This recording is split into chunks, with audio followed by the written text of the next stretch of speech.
Hello everyone, I Kuldeep Sharma welcome you all to today's session of the most important topic। और आज का जो important topic हम discuss कर रहे हैं वो है राइट टू इंफॉर्मेशन या सूचना का अधिकार। और इसको आज के टाइम में डिस्कस करने का इंपॉर्टेंस इसलिए है बिकॉज आपकी जो गवर्नमेंट है, आपकी गवर्नमेंट एक लॉ लेकर आ रही है and that law is also very important, जो है बेसिकली आपका डेटा प्रोटेक्शन लॉ। बट उसके अंदर में जो एक्टिविस्ट कम्युनिटी है वो एक एलिगेशन लगा रही है, अपोजिशन जो लीडर्स हैं वो एक एलिगेशन लगा रहे हैं कि ये जो पर्टिकुलर लॉ है कहीं ना कहीं ये राइट टू इंफॉर्मेशन एक्ट को डाइल्यूट करने की कोई कोशिश है। एंड ये एलिगेशंस क्यों हो रहा है? सो आपका जो डेटा प्रोटेक्शन लॉ है उसके अंदर में एक प्रोविजन है जो ये कहता है कि अगर कोई भी ऐसी स्कीम या पॉलिसी गवर्नमेंट की जिसके अंदर में सिटीजन का कोई डेटा इन्वॉल्व है तो वो पर्टिकुलर जो डेटा है या वो पर्टिकुलर इंफॉर्मेशन जो है वो पब्लिक को एक्सेसिबल नहीं होगी, वो डेटा लॉज के अंदर में प्रोटेक्टेड है। अब यहां पे अगर मैं उसे इंडिपेंडेंटली देखूं तो मुझे यहां पे ये मिल रहा है कि यस, गवर्नमेंट जो है वो सिटीजन इंफॉर्मेशन के लिए बहुत ज्यादा यहां पे अवेयर है, वो वहां पे उसको प्रोटेक्ट करना चाहती है और हमारे डेटा को प्रोटेक्ट करना चाहती। हाउएवर सिटीजन एक्टिविस्ट ये कह रहे हैं कि इस बेसिस पे, इस पर्टिकुलर क्लॉज के बेसिस पे राइट टू इंफॉर्मेशन के अंदर में भी जो इंफॉर्मेशन स्कीम्स के बारे में, for example ration card holders के नंबर कितने हैं, क्या लोगों को प्रॉपर राशन मिल रहा है या नहीं मिल रहा है, ये सब इंफॉर्मेशन जो है ये भी आपकी पब्लिक को या आपकी एक्टिविस्ट कम्युनिटी को अवेलेबल नहीं होगी। तो कहीं ना कहीं जो यहां पे गवर्नमेंट की आंसरेबिलिटी है उसके पॉलिसी के इंप्लीमेंटेशन को वो यहां पे गवर्नमेंट डाइल्यूट करना चाह रही है। और इस वजह से कल और परसों आपके पार्लियामेंट में इसके ऊपर पे डिबेट चला और आपके जो मिनिस्टर अश्विनी वैष्णव उन्होंने यहां पे एक स्टेटमेंट दिया कि there is nothing to worry about, हमने इसके अंदर में प्रोविजन बनाए हुए हैं। हाउएवर एक्टिविस्ट कम्युनिटी जो है वो उनसे एग्री नहीं कर। तो ये तो रहा कि हम आरटीआई एक्ट को या राइट टू इंफॉर्मेशन को क्यों पढ़ रहे हैं, बट अदरवाइज भी आपके लिए राइट टू इंफॉर्मेशन जो है वो आपके जीके के लिए भी as well as for legal reasoning also, दोनों के लिए बहुत इंपॉर्टेंट टॉपिक है। ओके, तो जब हम राइट टू इंफॉर्मेशन एक्ट को इनिशिएट करते हैं, so before I go into the provisions, let's go into the history of the right to information act. तो पहले तो आपको ये समझना है कि आपका जो कॉन्स्टिट्यूशन है, आपका जो कॉन्स्टिट्यूशन ऑफ इंडिया है, उसमें एक पर्टिकुलर आर्टिकल है, उस आर्टिकल का नाम है article 19(1)(a), freedom of speech and expression. तो जब हम freedom of speech and expression को पढ़ते हैं तो वो सिंपली यहां पे हमें बोलने की, हमें एक्सप्रेस करने की आजादी दे रहा है। बट लेट्स से कि अगर मुझे गवर्नमेंट के अगेंस्ट में या गवर्नमेंट को क्रिटिसाइज करना है तो मेरे पास उसका कुछ बेसिस तो होना चाहिए, और अगर गवर्नमेंट मुझे उसकी इंफॉर्मेशन ही प्रोवाइड नहीं करेगी तो मैं गवर्नमेंट को कैसे क्वेश्चन कर सकता हूं या मैं कैसे अपने आप को एक्सप्रेस कर सकता हूं। और इसी बेसिस पे आपके सुप्रीम कोर्ट ने जो मेरा राइट टू नो है या मेरा जो राइट टू इंफॉर्मेशन है फ्रॉम द गवर्नमेंट, उसको आर्टिकल 19(1)(a) का पार्ट माना है। विच मीन्स मेरा जो राइट टू इंफॉर्मेशन है, my right to information, citizens right to information is my fundamental right, it is part of freedom of speech and expression. और ये जो पर्टिकुलर स्टोरी है ये इनिशिएट हो जाती है आपकी 1970 से, जब सुप्रीम कोर्ट ने कुछ ऐसे जजमेंट्स दिए। I hope you know this, 70s was the time of emergency, 75 में इमरजेंसी लगी थी। सो 70s वाज द टाइम जब हमारे फंडामेंटल राइट्स को ब्रीच किया जा रहा था और वहां पे गवर्नमेंट जो थी वो इंफॉर्मेशन देने के लिए भी मना कर रही थी। तो सुप्रीम कोर्ट केम फॉरवर्ड और यहां पे उसने मेक श्योर करा कि आपका जो राइट टू इंफॉर्मेशन है वो भी इंटैक्ट हो। However, there was one big problem. The problem was कि अभी तक कोई भी ऐसा लेजिस्लेशन नहीं था जो मुझे यहाँ पे इंफॉर्मेशन का राइट प्रोवाइड करता हो, इंफॉर्मेशन की गारंटी देता हो। तो finally there was a long line of protest and different seminars etcetera where the activist community was demanding कि there should be a particular legislation also for right to information. तो ये जो particular fight है इसको करीब 30-40 years लगे और finally 2002 में जाके एक पर्टिकुलर लॉ पास किया गया, freedom of information act. However वो लॉ कभी इंप्लीमेंट नहीं किया गया, तो उसके बाद में फिर से प्रोटेस्ट स्टार्ट हुए, फिर से गवर्नमेंट की इंटेंशन को क्वेश्चन करा गया और फाइनली यहां पे सक्सेस मिली by legislation of right to information act of 2005। तो ये तो रही आपकी हिस्ट्री। और अगर आप स्लाइड को देखोगे तो यहां पे आपको आरटीआई एक्ट की इंपॉर्टेंस क्या है, क्यों ये इतना इंपॉर्टेंट है आपके लिए, उसको यहां पे ये शॉर्ट में बताता है। कॉन्स्टिट्यूशनल बेसिस अगर हम देखें तो 19(1)(a) जो आपका है right to freedom of speech and expression, इसके अंदर में सुप्रीम कोर्ट ने आरटीआई को भी इसी का पार्ट माना है। एंड एक और केस है SP Gupta versus union of India. ये केस आपने जजेस फर्स्ट केस या जजेस सेकंड केस जो आपने जजेस केसेस जो होते हैं उसमें सुना होगा, that is this case only.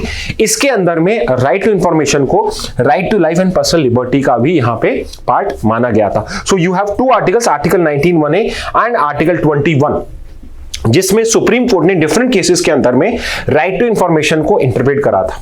But ये दो पर्टिकुलर जो केसेस आपके यहां लिखे हुए हैं इसमें there was indirect interpretation, but there was another case जो मैं पहले डिस्कस कर चुका हूं, आपका जो ये Raj Narayan versus state of UP case है, इसमें सुप्रीम कोर्ट ने राइट टू इंफॉर्मेशन को आपका फंडामेंटल राइट डिक्लेयर कर दिया था under the constitution, under article 19(1)(a). और if you will look at the year of this case, this is the year of emergency only, that's why this particular judgment came in that particular year.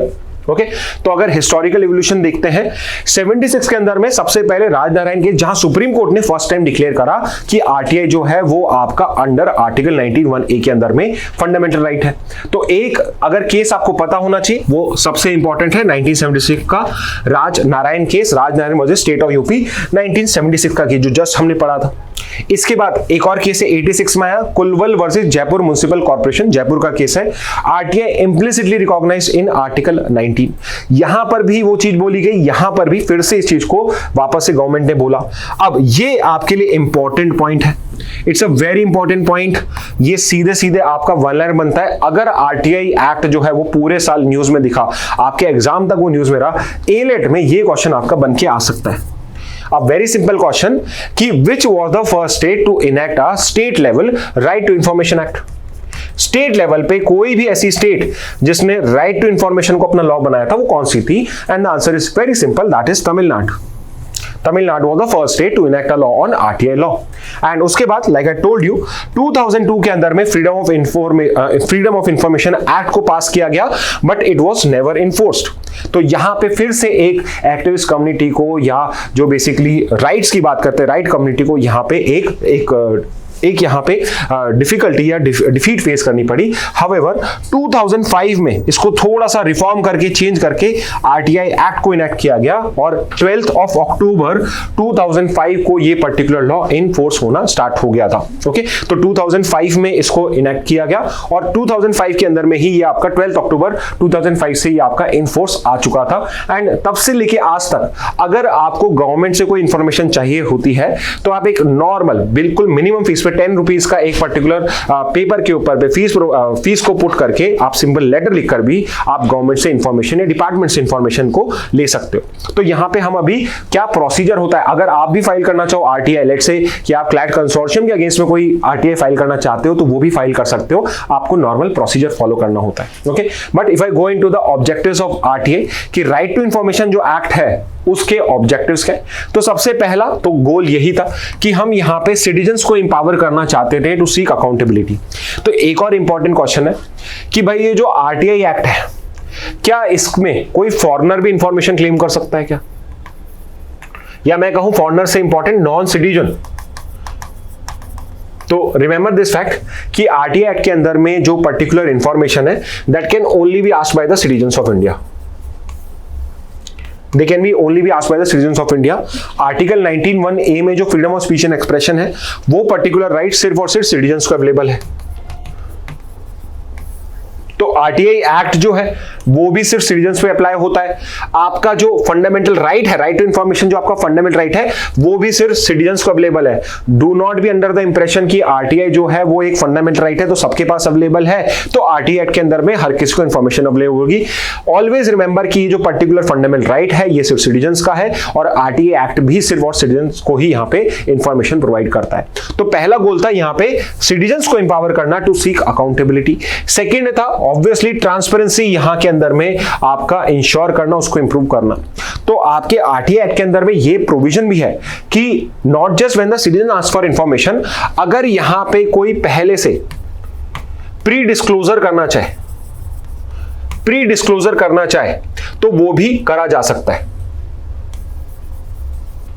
कि कोई पहले से information department disclose करना चाहे तो वो भी कर सकता है। इसमें देयर इज नो रिक्वायरमेंट कि आप अगर आस्क करोगे तो इंफॉर्मेशन अवेलेबल होगी। So that is also part of the RTI act. तो बहुत बार ये स्टेप जो होता है, ये पर्टिकुलर जो बात होती है, ये बताना मिस हो जाता है। बट ऑलवेज रिमेंबर कि यहाँ पे गवर्नमेंट के जो ऑफिस हैं उनको प्री डिस्क्लोजर भी करना होता है कि बिना पूछे भी आप बता दीजिए।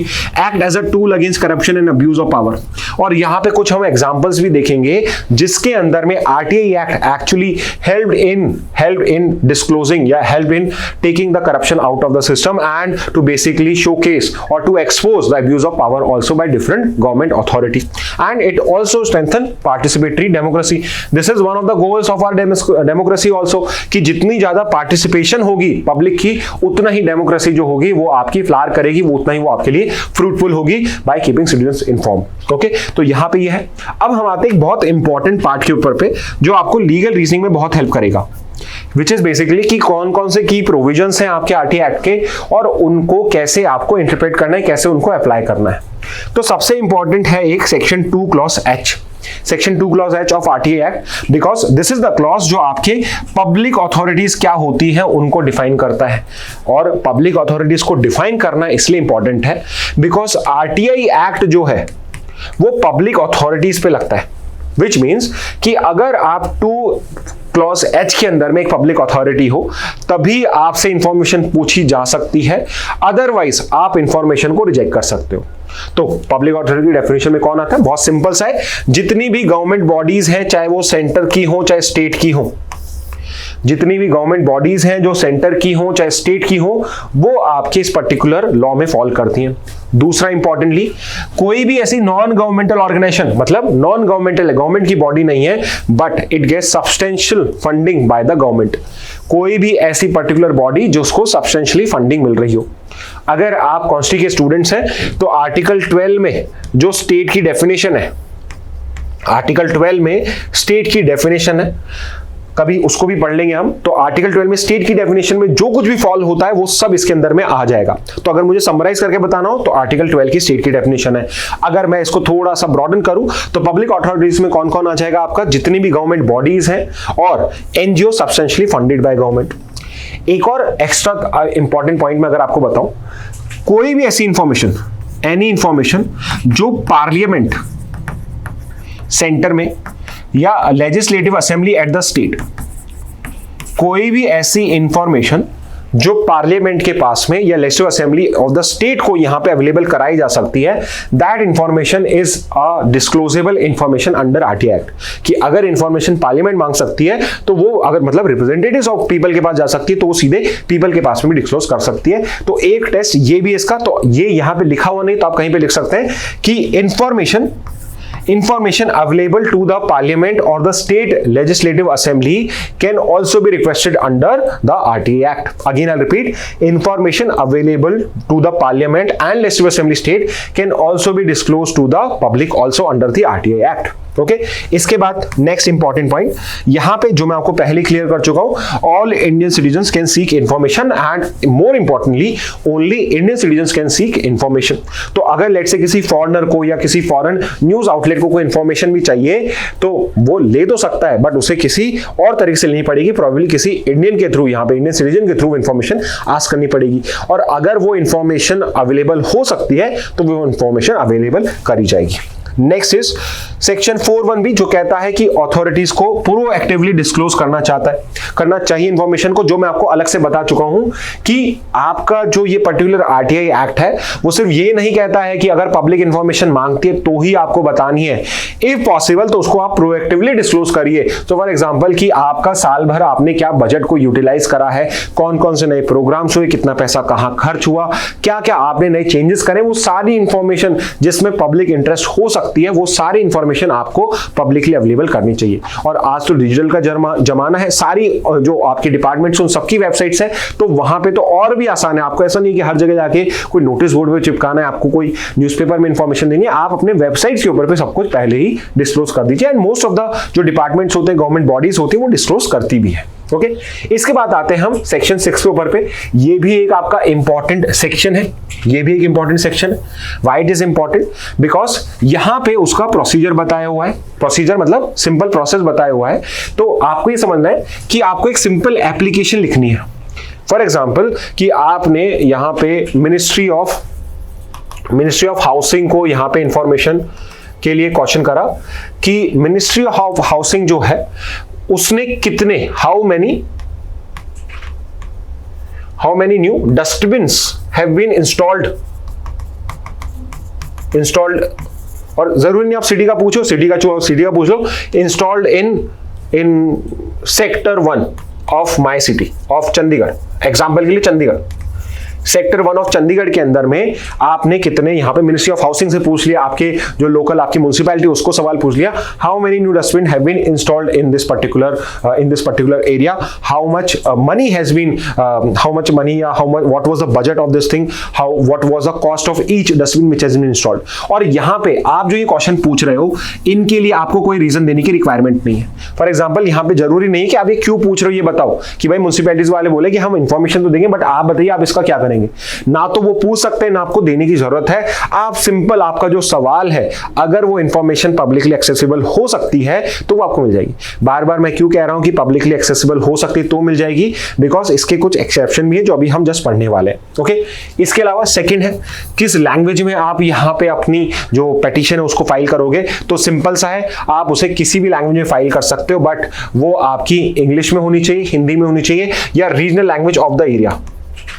अब जरूरी नहीं है कि वो इंग्लिश या हिंदी में ही हो या डिपार्टमेंट को समझ में आनी चाहिए। अगर वो कोई रीजनल लैंग्वेज है, नॉर्थ ईस्ट की कोई लैंग्वेज है जो बहुत कम ट्राइब्स बोलती हैं but it's a regional language of that area, तो आप उस रीजनल लैंग्वेज में दे सकते हो। अब साम लो, अब ये मान लो कि सामने वाले को जो पर्टिकुलर ऑफिसर है उसको ये पर्टिकुलर इंफॉर्मेशन समझ में ही नहीं आती, तो आप उस डिपार्टमेंट में जाके, एक पर्टिकुलर ऑफिशियल होगा जिसको ये काम दिया हुआ होगा इंफॉर्मेशन का, कि अगर कोई भी यहाँ पे पर्सन आता है जिसको इंफॉर्मेशन एक्ट के अंदर में कोई इंफॉर्मेशन चाहिए, तो आप उसको ओरली डिक्टेट करोगे और वो उसको लिख कर पर्टिकुलर ऑफिसर को प्रोवाइड करेगा, एंड आपको जो आंसर मिलेगा आपको भी वो आंसर उसी लैंग्वेज में अवेलेबल होगा। ये भी एक इंपॉर्टेंट पॉइंट है कि ऐसा नहीं है कि आपने तो इंफॉर्मेशन मांगी तमिल में और आपको आंसर आ रहा है हिंदी के अंदर में।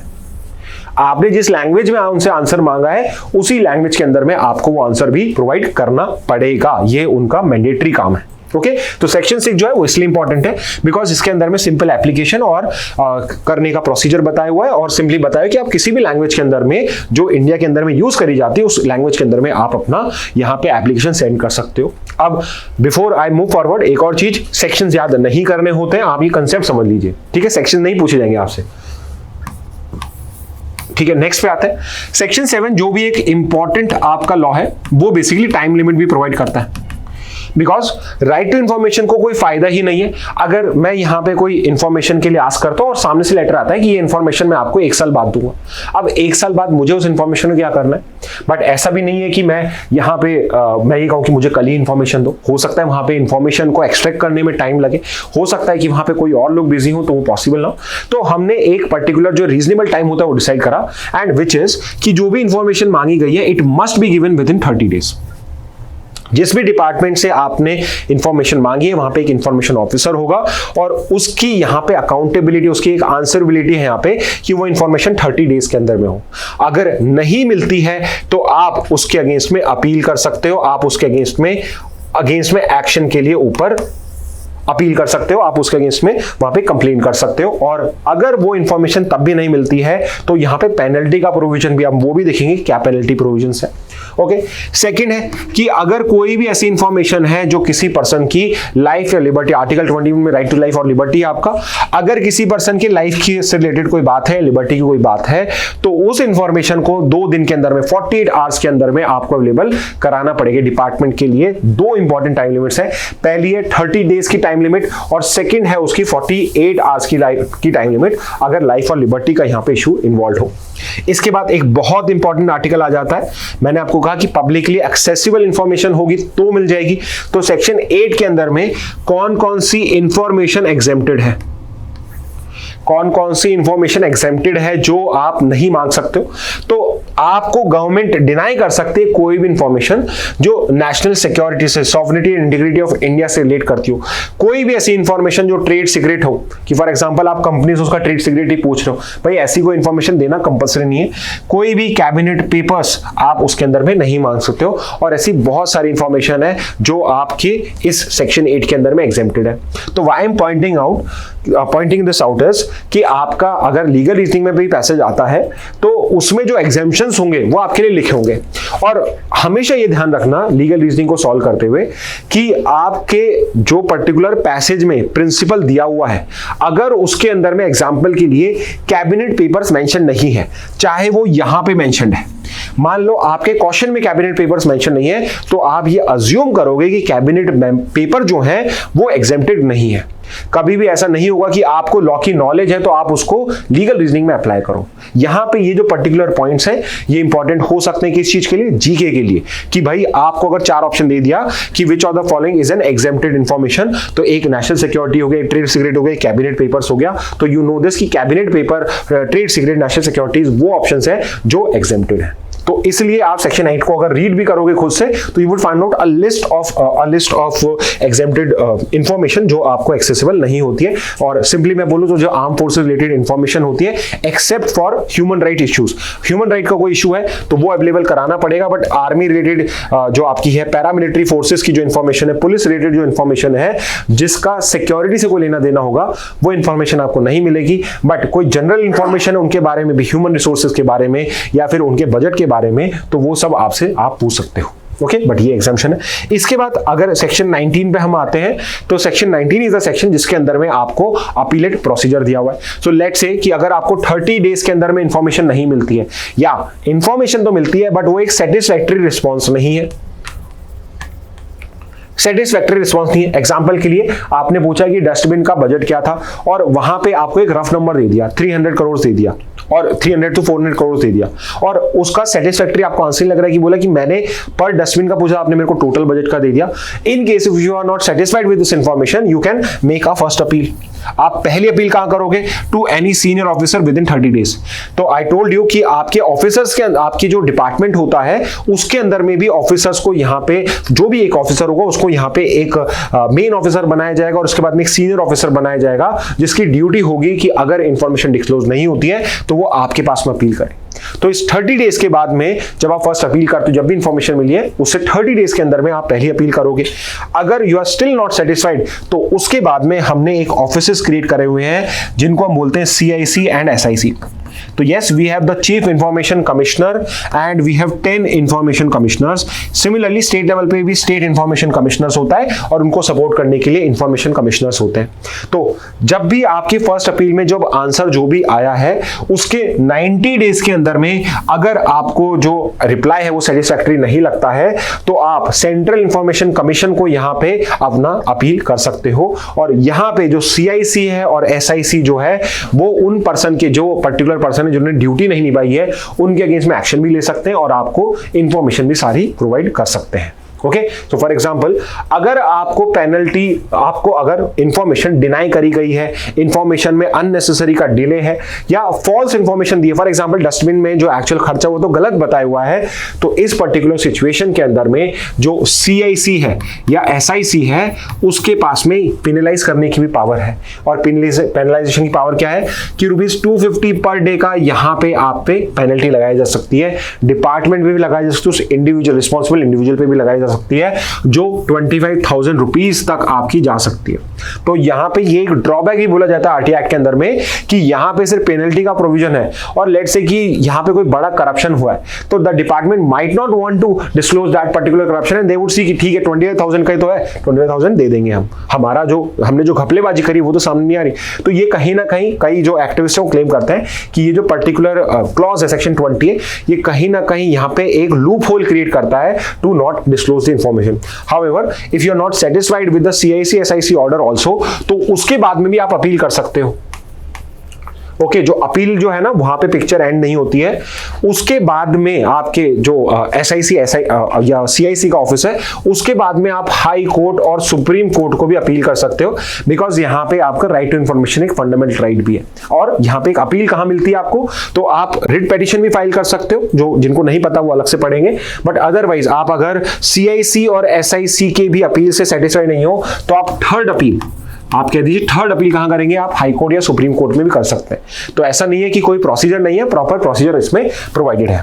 ओके, तो ये तो रहे आपके कि आपका जो RTI एक्ट है उसके इंपॉर्टेंट प्रोविजंस कौन से और आपको क्या क्या उसके अंदर में पावर्स दिए हुए हैं, प्रोविजंस प्रोवाइड करे हुए हैं। अब यहाँ पे एक और पार्ट हम देख लेते हैं कि अगर आप RTI एप्लीकेशन फाइल करना चाहें तो कैसे कर सकते हैं। तो वैसे तो आप अगर CIC इनकी वेबसाइट पे जाएंगे तो आपको एक प्रोफोर्मा भी मिल जाएगा कि बेसिकली कैसे आपको RTI इंफॉर्मेशन पूछनी है, बट अदरवाइज एक आप simple simple piece of paper के ऊपर पे भी आरटीआई एप्लीकेशन को जैसे आप लेटर लिखते हैं वैसे लिखकर भी भेज सकते हैं। यूजुअली जिस भी डिपार्टमेंट से आप इंफॉर्मेशन मांगते हो वहां पे एक पर्टिकुलर उनका फॉर्मेट होता है जो आपको इजीली उस ऑफिस में या फिर उनकी वेबसाइट पे अवेलेबल हो जाएगा, तो आप वैसे भी आरटीआई एप्लीकेशन कॉल कर सकते हो। तो यहां पे आपको पहला स्टेप क्या करना है, आपको आइडेंटिफाई करना है the relevant public information officer. Like I said कि हर डिपार्टमेंट के अंदर में जो भी एक पर्टिकुलर पर्सन होगा उसको पीआईओ अपॉइंट किया जाएगा। इट इज नॉट नेसेसरी कि आप अलग से पीआईओ अपॉइंट करो, हो सकता है उस डिपार्टमेंट के अंदर में कोई मैनेजर है जिसको आपने पीआईओ क्रिएट कर दिया। तो आप जब ये पर्टिकुलर आरटीआई एप्लीकेशन फाइल करते हैं, यू नीड टू नो कि उस पर्टिकुलर ऑफिस में, उस पर्टिकुलर डिपार्टमेंट के अंदर में पीआईओ कौन है, पीआईओ का ऑफिस कौन होल्ड कर रहा है। तो जो आपका आरटीआई एप्लीकेशन होता है it is basically address to the PIO, उसको आप यहां पे लेटर लिखोगे। इसके अंदर में आप क्लियर और स्पेसिफिक क्वेश्चन पूछोगे। आप रैंडम एब्स्ट्रैक्ट क्वेश्चन नहीं पूछ सकते, आप फिलोसॉफिकल क्वेश्चन नहीं पूछ सकते। ये होता तो क्या होता, आप वहां पे क्लियर पूछोगे, स्पेसिफिक क्वेश्चन पूछोगे। लाइक मैंने एग्जांपल दिया, आपको डस्टबिन का पूछना है तो आप एग्जैक्टली पूछिए। आपका जो क्वेश्चन है कि भाई डस्टबिन इस सेक्टर में कितने लगाए गए थे, उनका बजट कितना था, पर डस्टबिन का कॉस्ट कितना था, उनकी लाइफ कितनी है, उसको आपने किससे एक्वायर किया था, क्या इसके लिए टेंडर प्रोसेस हुआ था या नहीं हुआ था। फॉर एग्जांपल कि जिसके अंदर में मैं एक ऑब्जेक्टिव आंसर दे सकता हूं, सब्जेक्टिव नहीं, ऑब्जेक्टिव आंसर जो हो सकते हैं उस टाइप के आप क्वेश्चंस पूछ सकते हो। सब्जेक्टिव क्वेश्चंस का कोई मतलब नहीं, ओपिनियन का मतलब नहीं है। और सिंपली अभी भी इसकी फीस क्या है, 10 रुपए। ठीक है, स्टेट टू स्टेट वेराई होती है, but as of now you would see कि मोस्ट ऑफ द स्टेट्स में सेंटर के अंदर में अभी भी 10 रुपए 2005 में डिसाइड हुई थी 10 रुपीज का फीस आप पे करते हो। ऑल्दो लॉ में नहीं लिखा हुआ है बट इट इज 10 रुपीज का फीस जो आपको पे करनी पड़ती है आपको अगर इंफॉर्मेशन चाहिए तो। और अगर आप बिलो पॉवर्टी लाइन से बिलोंग करते हो तो उनके लिए फ्री ऑफ कॉस्ट है। ठीक है, तो अगर आप बीपीएल से बिलोंग करते हो तो फ्री ऑफ कॉस्ट है, अदरवाइज आप 10 रुपीज हो गए। इसके बाद आप क्या करना है, आप सिंपली इसको पोस्ट कर सकते हो कि भाई आपने पोस्ट कर दिया उस पर्टिकुलर इंफॉर्मेशन को डिपार्टमेंट को। आप ऑफिस विजिट करके उनको इन पर्सन हाथ में दे सकते हो पीआईओ को कि ये मेरे क्वेश्चन है, आप इनके आंसर मुझे 30 डेज में आप इस एड्रेस पे दे देना या मुझे यहां आके मैं आपसे रिप्लाई ले जाऊंगा। थर्ड इज आप उसको ईमेल कर सकते हो, ये फैसिलिटी कुछ स्टेट्स में अवेलेबल है। और फोर्थ इज कि आप आरटीआई के ऑनलाइन पोर्टल पे भी जा सकते हो। अब यहां पे जो ये आरटीआई का ऑनलाइन पोर्टल है, इसमें अगर आपको सेंट्रल गवर्नमेंट से कोई इंफॉर्मेशन चाहिए तो आप आरटीआई ऑनलाइन पोर्टल पे जाइए और वहां पे आप इस पर्टिकुलर वेबसाइट पे जाओगे, वहां पे आपको जिस डिपार्टमेंट से इंफॉर्मेशन चाहिए उसके पर्टिकुलर पेज पे जाओगे और अपनी आरटीआई एप्लीकेशन फाइल कर दोगे। अब आपको इसमें कोई हेडेक नहीं लेनी है कि वो इंफॉर्मेशन आपकी पहुंची नहीं पहुंची। यहां पे आरटीआई के अंदर में, इस पोर्टल के अंदर में सब कुछ ऑटोमेटिकली होता है। तो जिस पर्टिकुलर ऑफिशियल से, जिस पर्टिकुलर ऑफिस से आपने इंफॉर्मेशन मांगी है, ये अपने आप वहां पहुंचेगी और आपको इस पोर्टल के ऊपर पे वो इंफॉर्मेशन अवेलेबल हो जाएगी। आप ये भी कर सकते हो और ये ऑप्शन भी अवेलेबल है सेंट्रल गवर्नमेंट के लिए भी, स्टेट गवर्नमेंट के लिए भी। ओके, और अगर यू आर नॉट हैप्पी तो वही चीज फर्स्ट अपील करेंगे आप सीनियर ऑफिसर को, सेकंड अपील करेंगे आप सीआईसी और एसआई को। 30 डेज 90 डेज के अंदर में जो आपका सेक्शन 19 है उसके अंदर में भी इंफॉर्मेशन आपकी प्रोवाइडेड है। ओके, लैंडमार्क के कुछ कोर्ट जजमेंट्स तो 76 वाला तो हम पहले कर चुके हैं। इस एक्ट के आने के बाद में कौन कौन से इंपॉर्टेंट आपके यहाँ पे क्वेश्चंस हैं। सो एक important case, I am sure you are aware of this, कि आप भी अगर आपको एग्जाम्स में आपके जो सीबीएसई के 12 के बोर्ड्स हुए, अगर आपको डाउट है कि कॉपी के अंदर में कोई प्रॉपर चेक नहीं हुई है तो आप अपनी आंसर शीट को एक्सेस कर सकते हो। आज के टाइम में वो पॉसिबल होता है, बहुत सारे एग्जाम्स के अंदर में आप आंसर शीट को एक्सेस कर पाते हो। और ये पॉसिबल हुआ था इस पर्टिकुलर केस की वजह से, सीबीएसई वर्सेस आदित्य बंदोपाध्याय जो 2011 का था और जिसके अंदर में बोला गया कि आरटीआई एक्ट के अंदर में जो स्टूडेंट्स हैं वो अपनी आंसर शीट को भी एक्सेस कर सकते हैं। जब ये पर्टिकुलर उन्होंने आरटीआई फाइल करी तो सीबीएसई ने रिजेक्ट कर दी कि हम इसमें नहीं फॉल करते हैं। सुप्रीम कोर्ट ने इस केस के अंदर में क्लैरिफाई करा कि जो सीबीएसई है, आपके जो बोर्ड्स की अथॉरिटीज हैं, वो भी आरटीआई एक्ट के अंदर में आते हैं बिकॉज वो भी पब्लिक अथॉरिटीज हैं। तो एक्चुअल में student can also access answer keys. Again case आपको याद नहीं करना है। Next is another case, Girish Ramchandra Deshpande 2012 का। तो यहां पे बोला कि अगर पब्लिक सर्वेंट की कोई पर्सनल इंफॉर्मेशन भी है, फॉर एग्जांपल कि मैंने किन कंपनीज के अंदर में इन्वेस्ट करा हुआ है, वो मेरी पर्सनल इंफॉर्मेशन भी हो सकती है। तो यहां पे सुप्रीम कोर्ट ने एक इंपॉर्टेंट जजमेंट दिया कि यहां पे सिर्फ वो इंफॉर्मेशन नहीं जो पब्लिक इंफॉर्मेशन है, किसी पब्लिक ऑफिशियल की कोई भी पर्सनल इंफॉर्मेशन, फॉर एग्जांपल इसमें आपके सारे एमपी एमएलएस आ गए, मिनिस्टर्स आ गए, आपके गवर्नमेंट सर्वेंट्स आ गए, सारी गवर्नमेंट की पूरी फौज आ गई इसके अंदर में, उनकी कोई पर्सनल इंफॉर्मेशन अगर वो पब्लिक इंटरेस्ट को में इन्वॉल्व है उसमें कोई, तो वो भी डिस्क्लोज करी जा सकती है। तो आप ये नहीं कहोगे ये मेरी पर्सनल इंफॉर्मेशन है। ठीक है, तो ये चीज है। नेक्स्ट इंपॉर्टेंट केस है नमित शर्मा 2013 का है। इसके अंदर में ये बोला गया कि जो स्टेट इंफॉर्मेशन कमीशन है उसमें जुडिशियल मेंबर्स को भी इंक्लूड करना पड़ेगा। व्हाई? बिकॉज जुडिशियल जो मेंबर्स होते हैं वो उनका जुडिशियल माइंड होता है, वो हर राइट्स की इंपॉर्टेंस को समझते हैं, ड्यूटीज की इंपॉर्टेंस को समझते हैं, तो इसलिए उनका पॉइंट ऑफ व्यू भी बहुत इंपॉर्टेंट होता है। And next is the very famous Puttaswamy case. इसके अंदर में राइट टू प्राइवेसी को फंडामेंटल राइट डिक्लेयर किया गया था, बट ये भी यहां पे फोकस किया गया था कि right to privacy is not superior to right to information. इस एक्ट के अंदर में केस पुट्टास्वामी ने क्या बोला गया कि yes, right to privacy fundamental right है, बट राइट टू प्राइवेसी जो है राइट टू इंफॉर्मेशन सुपीरियर नहीं है। इसका मतलब क्या है कि यहां पे कोई आपने इंफॉर्मेशन मांगी तो सामने वाला ये नहीं कह सकता कि मेरा राइट टू प्राइवेसी मेरी प्राइवेट इंफॉर्मेशन है तो मैं डिस्क्लोज नहीं करूंगा। यहां पे पुट्टास्वामी में कोर्ट ने क्या कहा? कोर्ट ने कहा कि राइट टू प्राइवेसी भी फंडामेंटल राइट है, राइट टू इंफॉर्मेशन भी मेरा फंडामेंटल राइट है, और इन दोनों में एक बैलेंस होना चाहिए, इन दोनों में एक बैलेंस बनाना है। तो जो इंफॉर्मेशन कैसे समझोगे? जो प्राइवेट इंफॉर्मेशन कोई भी पब्लिक इंटरेस्ट को यहां पे आपका फुलफिल करती है वो इंफॉर्मेशन अवेलेबल होगी। और यहां से आप अभी जो इश्यू चल रहा है उसको भी रिलेट कर सकते हो कि वो प्राइवेट इंफॉर्मेशन डेटा का, वो प्राइवेट डेटा जो पब्लिक इंटरेस्ट के लिए इंपॉर्टेंट नहीं है वो गवर्नमेंट डिस्क्लोज ना करे, बट ऐसा कोई भी प्राइवेट डेटा जो पब्लिक इंटरेस्ट के लिए इंपॉर्टेंट है उसको डिस्क्लोज करना, वो डिस्क्लोज आपको करना पड़ेगा। Okay, so this is what were the landmark supreme court judgments. I thought कि कहां से ये हिस्ट्री है वो केसेस भी समझते हैं, but at the same time इसकी वजह से क्या क्या चीजें चेंज हुई हैं उनको भी हम समझते हैं। ओके, अब अगर अचीवमेंट्स और इंपैक्ट की बात करी जाए तो आरटीआई जो है ये वर्ल्ड का सबसे ज्यादा यूज करने वाला लॉ है। इससे ज्यादा लॉ कोई सा भी नहीं है जिसको यूज किया गया हो। Around 60 plus RTIs have been filed each year, 60 lakh plus. सोचिए कितनी सारी आरटीआई जो होती हैं वो फॉल करती हैं।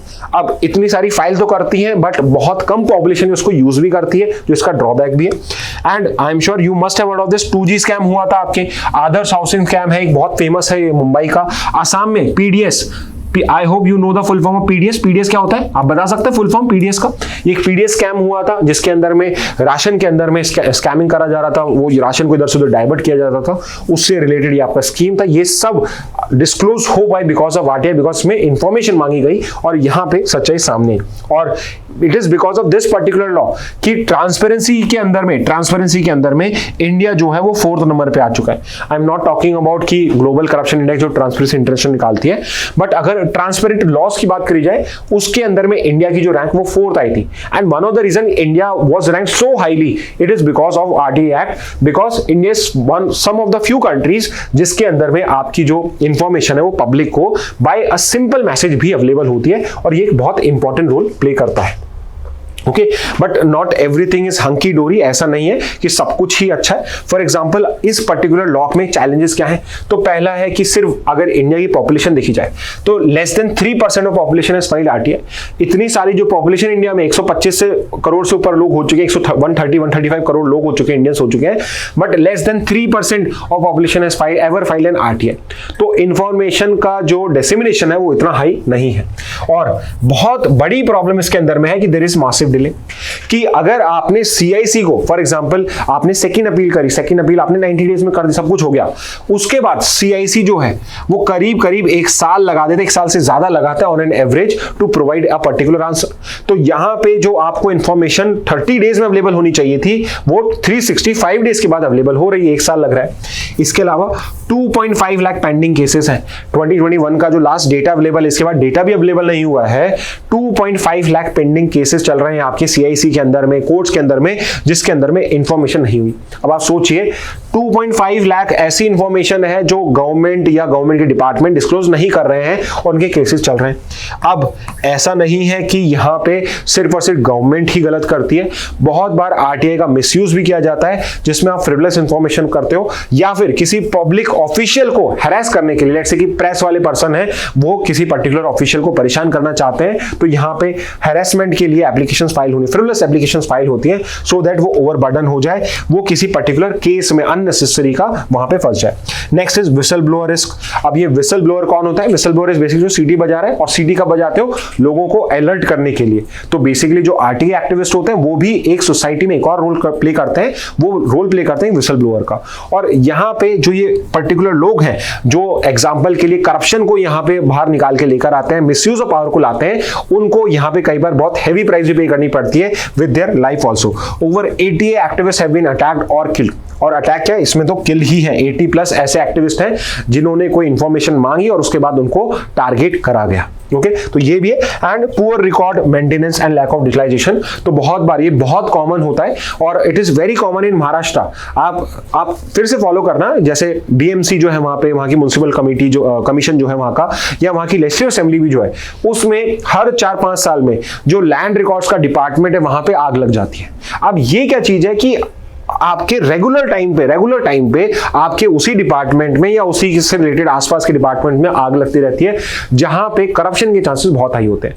अब अगर आपको पता है कि यहां पे डॉक्यूमेंट्स रखें, आग लग सकती है, तो भाई आप उसी टाइप के स्टेप्स लीजिए। बट ऐसा कैसे है कि हर 2-3 साल में वहां आग लग जाती है? और this is also very common कि कहीं ना कहीं अपना काला चिट्टा छुपाने के लिए वो वहां पे रिकॉर्ड को मेंटेन नहीं करेंगे, पुअरली रिकॉर्ड करेंगे, या फिर उसको यहां पे डिस्ट्रॉय करने की कोशिश करी जाएगी। Moreover there is still lack of digitalization. Yes, we are doing a lot in digitalization, but there is still a lot to do in this particular case also. Okay?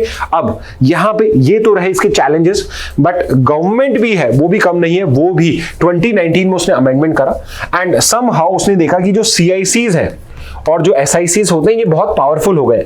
So there it is right time कि हम इनकी powers को भी यहाँ पे restrict करें। तो यहाँ पे आरटीआई अमेंडमेंट करा गया, तो जो CIC SICs के ऑफिस करे थे इंफॉर्मेशन कमिश्नर्स के, उसमें हमने चेंज करा। तो सबसे पहले उन्होंने क्या चेंज करा कि आपका जो आरटीआई एक्ट था उसमें पहले 5 इयर्स और 65 इयर्स तक की एज तक का आपका टेन्योर बताया हुआ था। अब 2019 के एक्ट में क्या करा कि हर कोई जो CIC अपॉइंट होगा, लेट्स से मैं X को CIC अपॉइंट कर रहा हूं, X is being appointed CIC, तो मैं जब अपॉइंट कर रहा हूं तब मैं इसको लेट्स से 3 साल का टेन्योर दे रहा हूं या मैं इसको 5 साल का टेन्योर दे रहा हूं। ओके, तो ये मेरे ऊपर है कि मैं किसका टेन्योर दे रहा हूं। और गवर्नमेंट इनको कंट्रोल करना चाहिए, वो क्या करेगी, वो इनको 2 साल का टेन्योर देगी। एंड फिर गवर्नमेंट ये एक्सपेक्ट करेगी कि अगर इसका परफॉर्मेंस अच्छा रहा, अगर ये हमारे फेवरेबल रहा, तो मैं इसको 2 साल का और दे दूंगा। तो मैं समहाउ क्या कर रहा हूं, मैं समहाउ कंट्रोल करने की कोशिश कर रहा हूं कि अगर ये मेरे हिसाब से काम करेंगे तो मैं इनका टेन्योर करूंगा, अगर ये मेरे अगेंस्ट में इंफॉर्मेशन यहां पे ज्यादा प्रोवाइड करेंगे, मुझे टारगेट करने में हेल्प करेंगे, तो मैं इसका टेन्योर यहीं पर ही एंड कर दूंगा। ओके, तो यहां पे टेन्योर को भी कंट्रोल करने की बात हो चुकी है। सैलरीज भी अब यहां पे सेंट्रल गवर्नमेंट डिसाइड करती है और every time an appointment is made, तब वहां पे ये चीजें डिसाइड हो रही हैं। इसका क्रिटिसिज्म क्या है कि ये आपकी जो ऑटोनॉमी है उसको वीकन कर रहा है, यहां पे इसके आपके आरटीआई एक्ट के अंदर में CIC की ऑटोनॉमी को कम कर रहा है और आरटीआई फ्रेमवर्क को भी डाइल्यूट कर रहा है। तो यहां पे 2019 में कोशिश करी थी और अब एक्टिविस्ट ये अलीज कर रहे हैं कि 2025 के अंदर में फिर से ये डेटा प्रोटेक्शन के लॉ के थ्रू इनडायरेक्टली कोशिश करी जा रही है कि हम आरटीआई एक्ट के अंदर में और भी इंफॉर्मेशन का जो डिसेमिनेशन एंड डिस्क्लोजर है उसको यहां पे और भी ढीला करें। एक और इस सब के अलावा इंपॉर्टेंट पॉइंट दे देता हूं। फॉर एग्जांपल एक पर्टिकुलर कंसेप्ट होता है कि after a point of time, कि जब एक पर्टिकुलर समय बीत जाता है किसी इंफॉर्मेशन को लेके, तो उसके बाद में पब्लिक को या उसके बाद में गवर्नमेंट को वो इंफॉर्मेशन अपने आप से डिस्क्लोज कर देनी चाहिए, वो कितनी ही इंपॉर्टेंट हो। जैसे कि एक ऐसा लॉ है आपका यूएस के अंदर में कि कोई इंफॉर्मेशन 50 इयर्स ओल्ड या 60 इयर्स ओल्ड या 100 इयर्स ओल्ड होती है, तो उसको आप वो सारे पेपर्स को आप ओपन कर दोगे। जैसे कि अभी JF कैनेडी की फाइल्स जो थी वो आपकी डिस्क्लोज करी वहां की यूएस प्रेसिडेंट ने। सिमिलरली इंडिया के अंदर में भी आरटीआई एक्ट के अंदर में प्रोविजन है कि 20 years is the time limit. 20 years अगर कोई टाइम लिमिट होता है तो जो एग्जेम्प्टेड इंफॉर्मेशन भी सेक्शन 8 के अंदर में वो भी डिस्क्लोज करी जा सकती है। Again I repeat, 20 years spend होने के बाद में सेक्शन 8 में जो एग्जेम्प्टेड इंस्टीट्यूट्स हैं उनकी इंफॉर्मेशन या एग्जेम्प्टेड इंफॉर्मेशन भी आप बता सकते हो। Public can ask for that information, however the central government can reject it. तो यहां पे हमने प्रोविजन तो बनाया बट एंड में फिर से पावर सेंट्रल गवर्नमेंट को दे दी। तो अब सेंट्रल गवर्नमेंट डिसाइड करेगा कि मुझे ये इंफॉर्मेशन जो एग्जेम्प्टेड थी ये डिस्क्लोज करनी भी चाहिए या नहीं करनी चाहिए 20 साल बाद भी। तो 20 साल बाद भी जरूरी नहीं है इंफॉर्मेशन आपको मिले, तो हम प्रोविजन तो बनाते हैं बट हम उसके अंदर में भी बहुत सारे रिस्ट्रिक्शन पुट कर देते हैं। तो ये था आपका आरटीआई एक्ट को लेके सारे इंपॉर्टेंट पॉइंट्स। अब before I and this session मैं आपको 4-5 क्वेश्चंस और दिखा देता हूं जिसकी बेसिस पे आप ये अंडरस्टैंड कर पाएंगे कि क्या क्वेश्चंस आते हैं। और ऑलवेज रिमेंबर आपके एग्जाम के अंदर में बहुत सिंपल से क्वेश्चन आते हैं। फॉर एग्जांपल एक क्वेश्चन अगर आपने ये पूरा क्लास को अटेंड किया तो you would be easily able to answer RTI act जो है वो फोर्स में कब आया था। अब मैं पूछने को आपसे डेट भी पूछ सकता था, but I am more interested in the year and I am sure all of you are aware कि इट वाज 2005 जब आपका आरटीआई एक्ट आया था, केम इनटू फोर्स। अगर एग्जैक्ट डेट बतानी हो तो 12 अक्टूबर 2005। I know most of you are smart, तो you would have already know the date also. Next पे आते हैं, section 6 of the RTI act provides that an application for information can be submitted. अब यहां पे कुछ स्टूडेंट्स होंगे जिनको लगेगा सर यहां तो सेक्शन 6 पूछ लिया। अब आप क्वेश्चन देखिए और मुझे बताइए, क्या आपको यह बताने के लिए कि इंफॉर्मेशन किस लैंग्वेज में होनी चाहिए उसके लिए कौन सा सेक्शन वो पता होना जरूरी है क्या? सेक्शन नहीं पूछा है, सेक्शन 6 के अंदर में क्या है वो पूछा गया है और आपको यहीं पे पूछा गया कि लैंग्वेज बता दीजिए। और यहां पे अगर आप देखेंगे ऑप्शन 3 है, इंग्लिश है, हिंदी है, एनी ऑफिशियल लैंग्वेज है। और हमें ये पता है कि इसमें answer all of the above होगा। अब हो सकता है आप कहें कि सर ऑफिशियल लैंग्वेज वर्ड नहीं था, रीजनल लैंग्वेज वर्ड था, but you have to know कि इंग्लिश तो है ही, हिंदी तो है ही, तो एक ऑप्शन मुझे डी दिख रहा है, तो ना तो सिर्फ ये सही है ना सिर्फ ये सही है, तो ऑब्वियसली डी होगा। तो आप चाहे लॉजिक लगाइए कुछ भी लगाइए तो भी D would be the correct. तो ऐसा ही क्वेश्चन आ सकता है। और 2-3 क्वेश्चन देखे तो the first Indian state to enact a law on right to information was, तो ओके मैं आपके लिए इजी कर देता हूं, 50-50 कर देते हैं।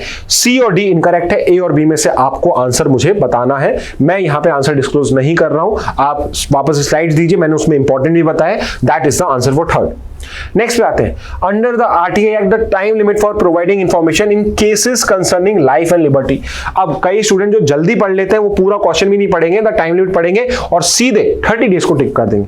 यहां पे क्वेश्चन है कि what is the time limit for providing information in cases concerning life and liberty. Life और लिबर्टी की बात है, किसी के जीने मरने की बात है, किसी की अरेस्ट की बात है, तो आपको क्या लगता है कितनी जल्दी इंफॉर्मेशन देनी पड़ेगी?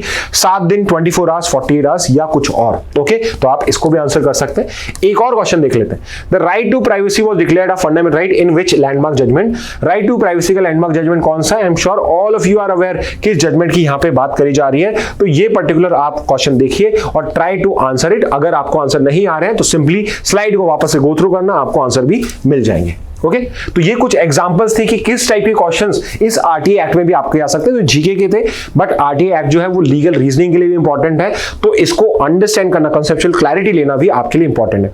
आई होप आपको ये आरटीआई एक्ट क्या होता है, इसकी हिस्ट्री क्या थी, इसके प्रोविजंस क्या थे, वो समझ में आए होंगे। अगर आपको आ गए तो I will take your leave and that's it from my side. Thank you and have a very nice day.